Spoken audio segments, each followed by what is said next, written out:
Alright guys, welcome back to Formula 1 News. The saga continues. Before Max confirmed he was staying with Red Bull for the 2026 season, there were big rumours that he was sharing time with Toto Wolff on his yacht in Sardinia, discussing a potential deal with Mercedes. That's not going to happen, certainly not yet. Russell will stay with Mercedes next year, but what about in the longer term? Because as of the last 24 hours, we are now getting pictures of Max and Toto shirtless on his yacht. Does that mean anything for George Russell? Should he be worried, especially about 2027 and beyond? Very much on Twitter, your thoughts in the comments. Hit the like button if you enjoy. Subscribe if you're new as always. Driver market stuff is everywhere today. This is the current state of play in the driver market. The Cadillac seats have been especially interesting over the last few days. Rumours that they will look to get one experienced driver and one less experienced driver.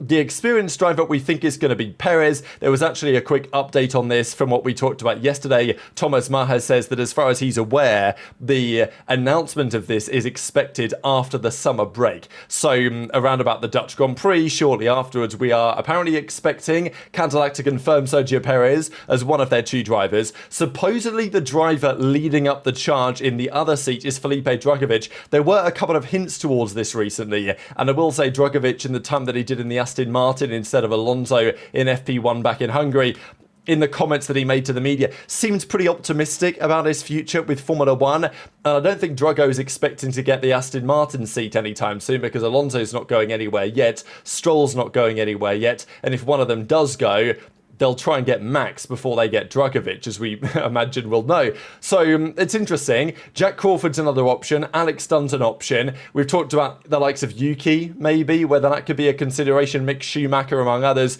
But it looks like a Perez-Drugovich combination is, the most likely combination that we currently have of drivers at Cadillac next season.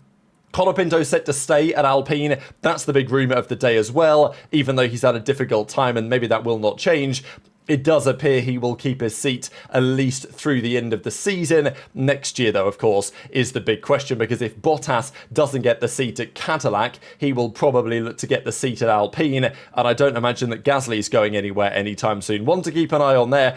Liam Lawson, by the way, I don't know if this is because Christian Horner's now been sacked, but Lawson has been making some pretty heavy remarks to the media with regard to his circumstances at Red Bull. Of course, he outperformed, technically, Max Verstappen in Hungary. He finished ahead of him, as we know, on the road in a Racing Bull. But Lawson had the following things to say on his demotion from Red Bull. So he mentions how in China, after a difficult time in Australia, they tried a setup on the car. We took a shot in the dark with the setup to try to learn something. This also might be what Gasly is talking about with regards to Yuki. We know that he made those comments a couple of days ago to the media and said, there are things that I can't talk about, but effectively there are reasons why Yuki isn't at the level that he maybe should be at, or you might expect him to be at, compared to Max. And maybe part of that is that with the driver that isn't Max, with the intention to get Max to get the best out of his car, they will give their second driver all sorts of experimental setups and just stuff to mess around with so they can learn what works, what doesn't work, so then they can decide what to put on Max's car instead. This, of course, is done, but when Max is your chief driver, when it's very clear that Red Bull this season are only fighting for the Drivers' Championship, then it's understandable maybe that the team would do this. And we know how Horner operated that Red Bull team, where it is very cutthroat. If there's no shot of winning the constructors, then the way that Red Bull will operate is, they don't mind sacrificing their second driver to try and learn something that could help Max. And it's sensible to do it, right? On some level, it's sensible to give as much information you can to your lead man. But the flip side of that is that it can destroy your second driver. So you've got to get a new one every year. And Lawson kind of implies a similar thing. They tried an experimental setup to understand the car. For me, I was under the understanding that it was to help me develop for the future, to have an understanding of the car. So I was happy to drive with this setup. Now, maybe in hindsight, Lawson should have said, not like he would have had much choice, but he should have said, okay, I'm not using your experimental setup. I want to drive with the setup that Max has got on his car, so at least I can look respectable. But then Lawson struggled with it and says that performance was then used to demote me from the team, basically. So it's pretty scathing, really, from Lawson to say that they gave me an experimental setup that was not very good. to not necessarily help me, but to maybe gain more understanding to help Max. And then when the setup didn't work for me, and the setup just wasn't very good, then they used that performance to demote me. Now, of course, that's his perspective. The perspective of the team, I'm sure, would be rather different. There were rumours that Lawson was just mentally struggling with the situation. The engineers and the mechanics felt like he was cooked mentally, and therefore it was only going to be a downhill spiral, so they dropped him for Yuki, and of course Honda were pushing hard for that as well going into the Japanese Grand Prix. But I don't know if he feels now, Lawson, more confident in saying this, that Christian Horner's been sacked, but it's pretty interesting. There were a few things over time that made it not smooth. It wasn't a clean couple of weekends, admitting that his own level wasn't good enough, but, still demoting him after 2 races. If I knew I was going to get only 2 races, I would have done things differently, but I didn't at the time. Maybe I was a bit naive, but I thought I was going to get longer and have time to learn, he says. And to be fair, since Austria, Lawson's performances in the Racing Bulls have really picked up, and he's been pretty competitive recently with Hadjar. He's only a 10th off Hadjar's pace in qualifying performance this season, and has scored plenty more points in recent rounds than he did at the start of the year. So all of a sudden, that battle at Racing Bulls is getting pretty interesting towards the end of the season. And clearly it's a pretty damn good car. Imagine Max in that car. What could be possible with that Racing Bulls? You gotta wonder. It seems relatively tame, so it seems more drivable for a non-totally exceptional driver than the Red Bull is, which is difficult to drive, and only Max can really, of the drivers that have tried, get the best out of that machine. The Racing Bull is certainly less volatile, but also probably doesn't have the same performance ceiling that the Red Bull has, but on certain weekends, enough to outperform one or even both of the Red Bulls, as we saw in Hungary. A couple of quick things on Ferrari. We saw this the other day, but some further rumours that Hamilton is keen to make some operational changes to the individuals involved behind the scenes. Will be comparing to see what Fred Vasseur does now his position at that team is more secure. There was also talk about the state of their car, some of the issues and the mistakes they made with the design of it, because there was this big optimism that at, Hungary, but also Spa before that, when they finally brought their new rear suspension. Let's not forget, by the way, that rear suspension we thought was going to arrive in Silverstone a very long time ago. It didn't. It got delayed. They brought it for Spa. And has it helped? Yeah, but not enough is the reality. And as is suggested, they switched to that front pull rod at the start of the year. And this is a big decision, right? They've always been push rod at the front for a very, very long time, Ferrari. This year they decided to go to pull rods, and with the belief that it would help the car and make it more competitive. But as we know, that risk was too great, and they've made some mistakes from the outset that have effectively cooked their whole concept. The car now hits the plank in unforeseen zones due to an unpredicted vehicle dynamic response. Again, what they saw in the sim doesn't match what they see in reality, and as a result, their car is just not performing as they would like, and as a result, they're raising the tyre pressures to keep the plank from getting worn, and it's killing their performance. And weekend after weekend, they've got a car which seems almost there or thereabouts, but is never good enough when it really matters. And when you've got, at the start of the season, Ferrari saying an awful lot of, just wait until we unleash the potential of the SF25, the potential of that car exists purely in a hypothetical simulator-based world. And, the drivers know this, as does, I'm sure, Max Verstappen, who's considering his next venture as a team, potentially beyond Red Bull. Could it be to Ferrari? Will Max drive a Ferrari at some point? Possibly. But as we know, the big talk has been, understandably, about Aston to some degree, because Aston would certainly give Max whatever he wanted to go and drive for that team. And it makes some sense, the Honda deal, the Adrian Newey being on board. You could see why that would be tempting for Max. But Mercedes has been the most reasonable, likely option, because the Oscar Lando partnership at McLaren is currently strong. It seems to be working out for all parties. I don't expect that to break up anytime soon, but you wouldn't totally rule it out. Let's say Lando wins the championship this year. Maybe Mark Webber feels like Piastri's getting the short end of the stick. I don't think it will happen, but I don't expect the Piastri-Norris lineup to last forever, because while McLaren are competitive, and as those drivers become increasingly competitive within their own team, fireworks are bound to happen at some point between that driver pairing. It's just how it is in F1. McLaren can try what they like to stop that, but at some point there is going to be friction between those two. It may happen this year, it may happen in years to come. We certainly saw friction between these two guys in this picture on the screen at Mercedes. But there's a feeling that next year, assuming that McLaren keep their drivers together, and maybe that stays the same for some time, Mercedes is a compelling option because they've been embarrassed by McLaren over the last few years. They've embarrassed themselves by keep making changes to this car and doesn't seem to do anything or really resolve the issues. It may feel to Toto that he needs Max Verstappen to get that team back on track, and Mercedes might well feel the same way.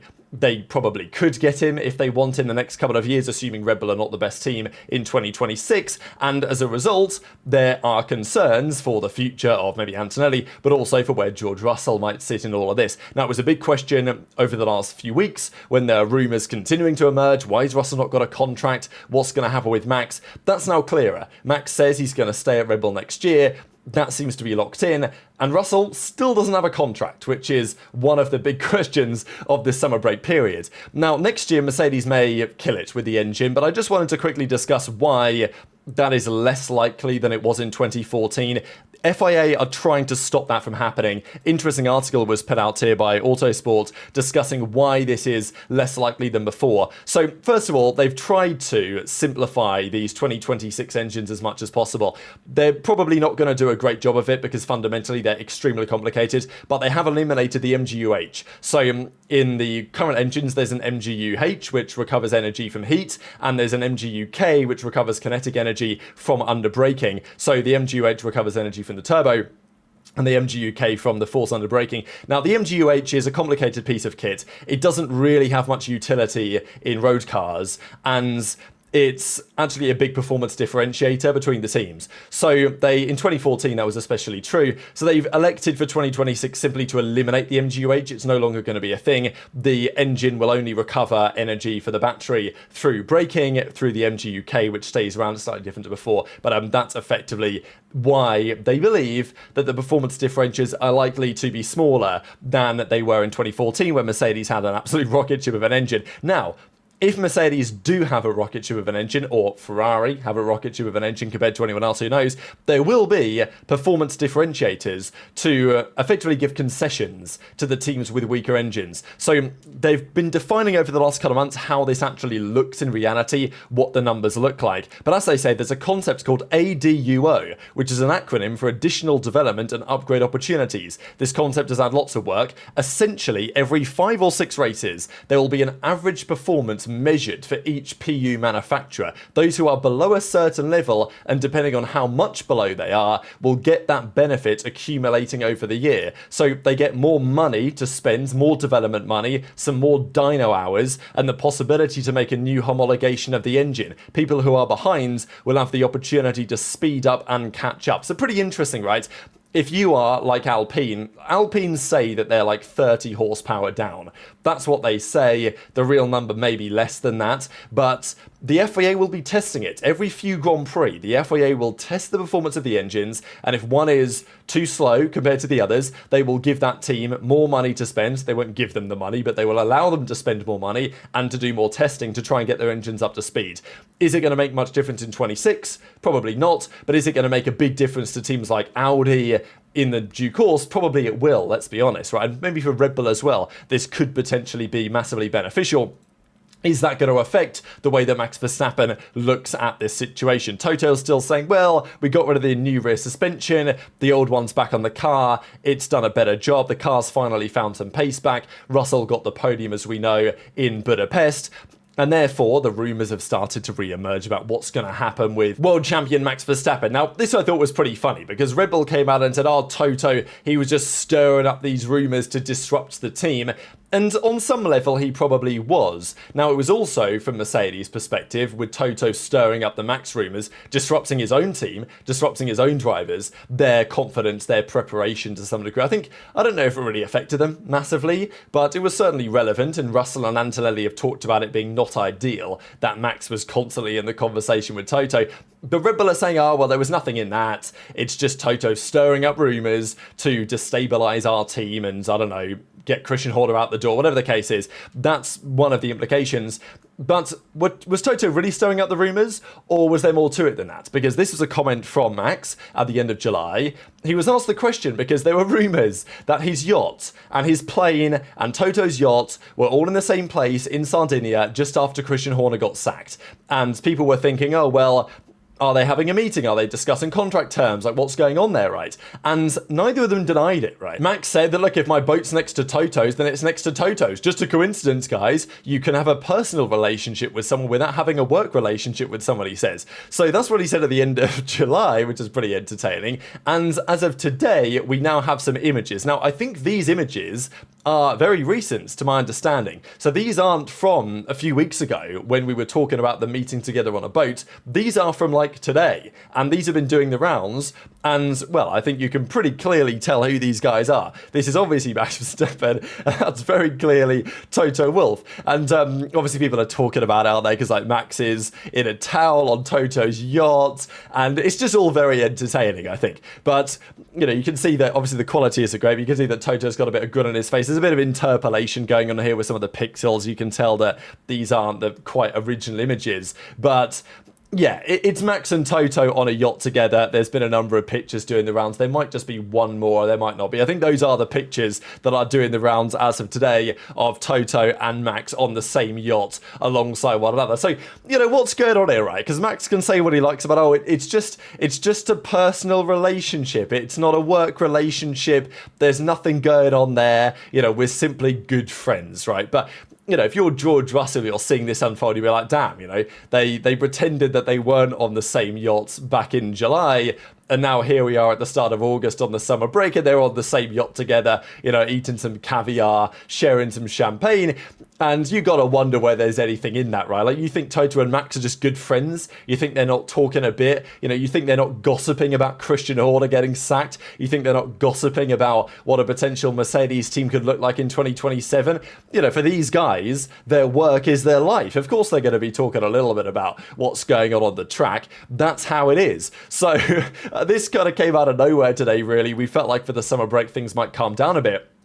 But it has raised big questions on what's going to happen with George. So there were rumours at the end of July, similar time actually to when Max made those comments, because at the same time, that's when Max confirms he's staying at Red Bull. And Max has said this. He said that Red Bull is my destination. I'm staying there in 26.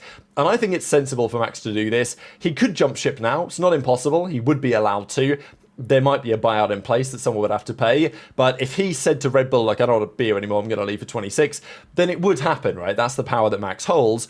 And another team would, you know, probably Aston Martin maybe, or maybe Mercedes would pay the money for him. But he's decided that it makes more sense. It's less risky to stay, because if you leave and you go to a team that actually, you know, what if Mercedes next year just get crushed again by McLaren? Then, you know, then Max would have made a big mistake in joining Mercedes. So it makes sense to join Red Bull, stay at Red Bull, see how things go, make a decision in due course. That's what Max has said that he's going to do.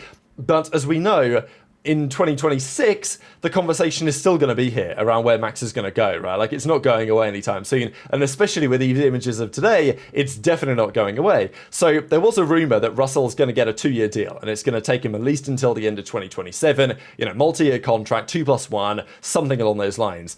Toto says that I'm happy with my drivers. Russell will be renewed soon. I had to talk to Max first. The question is, okay, why hasn't Russell got a contract already? We're here in the summer break. Russell is maybe the best driver of the season so far, definitely right up there. I actually might have him now as my best driver of the season. I think there's a few candidates. Verstappen obviously is up there. Piastri's in the ballpark. Leclerc's obviously in the mix as well. Norris, I think, one step behind those guys I've just mentioned. But you can very much argue that Russell has been the best performer of this season so far, but he's not got a contract with one of the biggest teams in the sport. Why is that?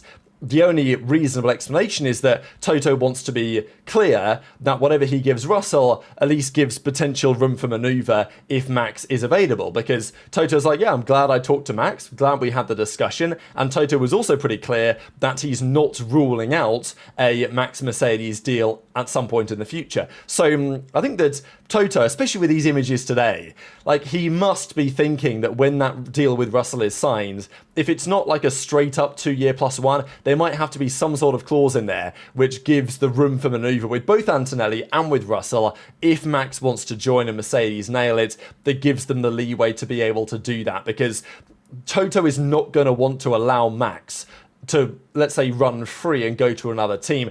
Like, let's say Max wants to leave Red Bull. Does Toto want to, effectively be in a position where he has to go to Aston and there's no other option? Toto would want to be in a position to give him a drive at that point, and he has to make sensible decisions to ensure that's going to be happening. So very much interested in your thoughts on all of this stuff in the comments. Just one final thing. This is just a mock-up, but we talked about Audi earlier. We talked about some of the 2026 cars. And as you can tell by the wheel covers here, this isn't the 2026 car regulation kind of spec. It's just a livery on the current setup, what it might look like. But would you like a livery like this on next year's car on the grid? I think it looks pretty tasty to me. So very much interested in your thoughts on all of this stuff in the comments. Hit the like button if you enjoyed. Subscribe if you're new. Take care. And I'll see you next time.